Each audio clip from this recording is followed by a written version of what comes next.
Oh man, some Bitcoin bounces after some horrible liquidations where $300 million was wiped out of leveraged longs. Is this just a bull trap? Are we getting trapped here? Is this bounce just a trap before a bigger pullback to the downside? We're going to break that down in a lot more. We've just had the PPI inflation come in. We're going to break that down and what that means for the price. Loads to get into, guys. Smash up the likes. Don't forget to subscribe if you want to trade with us. Check out the links in the description to BYBIT and BitGet. You've also got our Telegram group, Ijaz.uk/TG, where I post regular TA updates. Now, guys, let's kick off here with the inflation figures. Hot off the press, have just come in, and it is indeed bullish information. Bullish data coming out here of the producer price inflation. If I show you this over a month-on-month figure, this is particularly what caught my attention. This came in at minus 0.5, guys, versus 0.1 expected. In other words, they were expecting inflation for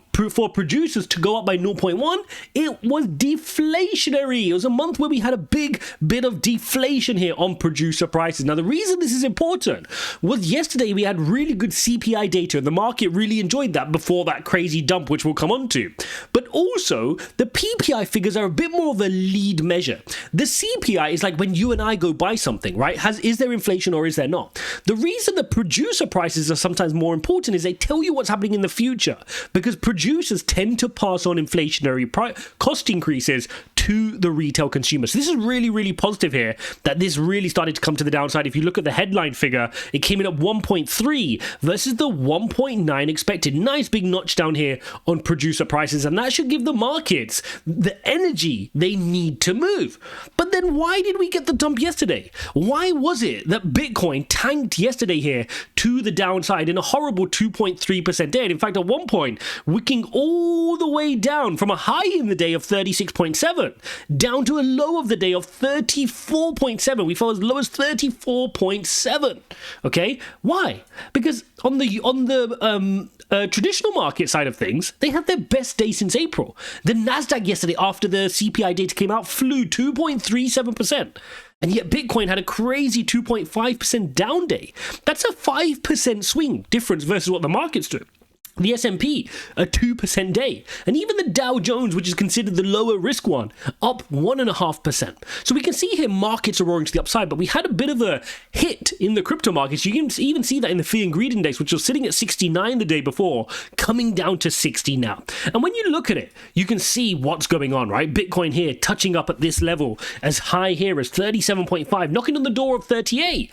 And then 1, 2, 3, 4 days of cooling off. And were we caught off guard? Absolutely not. If you're in our Telegram group, Ijaz.uk/TG, or even following my tweets at reallyjaza1, you will know that this pullback is expected, right? Look at this pullback. What did I say all this time? We are overextended from this EMA ribbon, guys. Let it come into the EMA ribbon. Don't chase green candles. Let it pull back. Sounds boring, right? When everybody else is having super excitement. And within our trading, I didn't take any trades. I was waiting for it to cool off, and then I looked to enter trades. And we're doing crazy well on those. We made amazing profits on many trades, including Cosmos, including ARC-M, which over the last day has delivered some crazy returns, hitting our take profit targets as well. Again, Ijaz.uk/TG if you like your trading.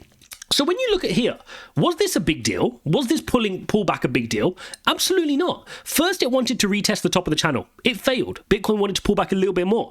Understandably, right? Because we're not just focused on this bit, we're focused on the big move we've had. And we have not cooled off since this candle on the 16th of October. It's been a month now of euphoria in the market. This wasn't even sideways. This was an upwards consolidation. So while Bitcoin was chilling out, it was still going up and up and up, and it was ready to go exponential again. So this is a healthy pullback, and there's no coincidence that yesterday it came all the way down and wicked into the EMA ribbon.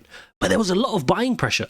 There was a lot of buying pressure still here at the bottom of this channel, which brought up the price action, and that's why we're starting to see the bounce. So the question now is, where could we head to from here? Because yesterday... Hold up. Are you tired of worrying about the security of your cryptocurrency transactions? In this crazy world that is crypto, protecting and preserving our digital assets is everything. And for that reason, reason I partnered with NordVPN, the best VPN service for crypto traders. With NordVPN, you can be sure that your online transactions are completely secure and your identity is hidden from prying eyes. Their military-grade encryption technology makes sure that no one can access your data, even on public Wi-Fi networks, so you can trade with complete peace of mind anywhere, anytime. Guys, seriously, don't risk your hard-earned crypto and NFTs for the price of a coffee each month.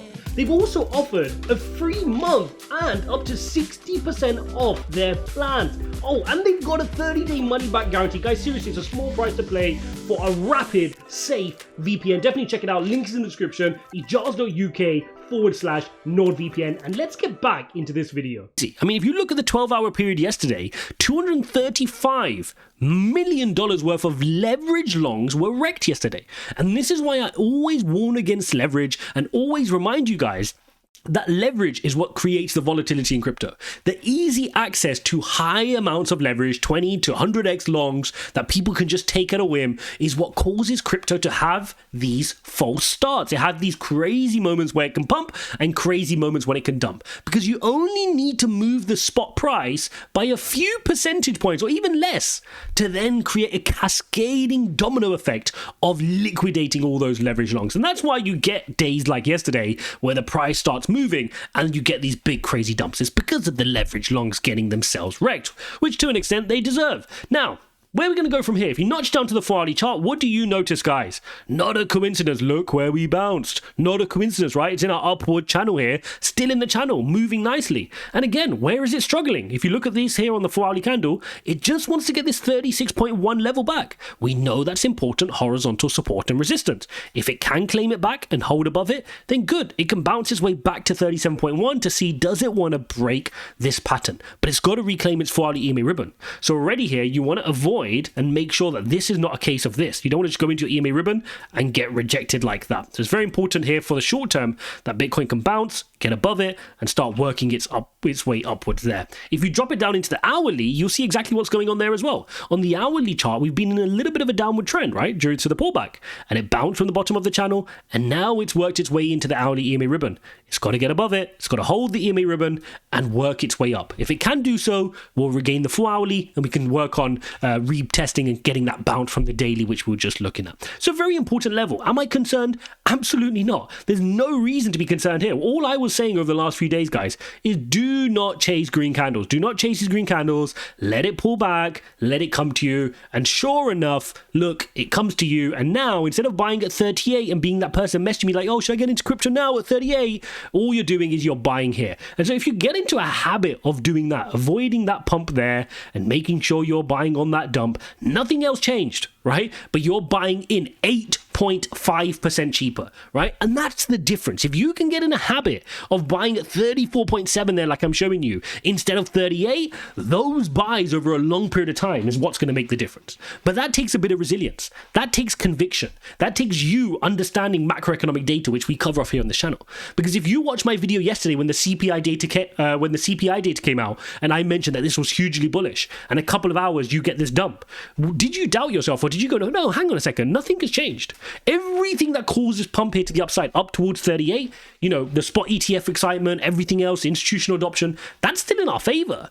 We even just had good CPI data, likely that Jerome Powell will pause next month as well. So all those things were in your favor, and yet when it dumped, you still panicked and you weren't able to buy.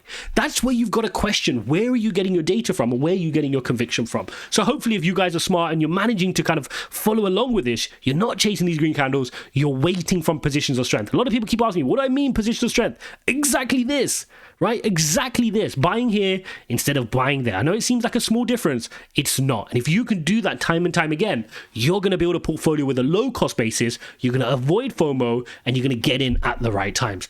So overall, things are looking good here on Bitcoin, bouncing here on the daily chart, but a lot more to work through, right? It's got that important horizontal level at 36.1. I want to see it get beyond that. I want to see it get to the top of the channel and start working its way.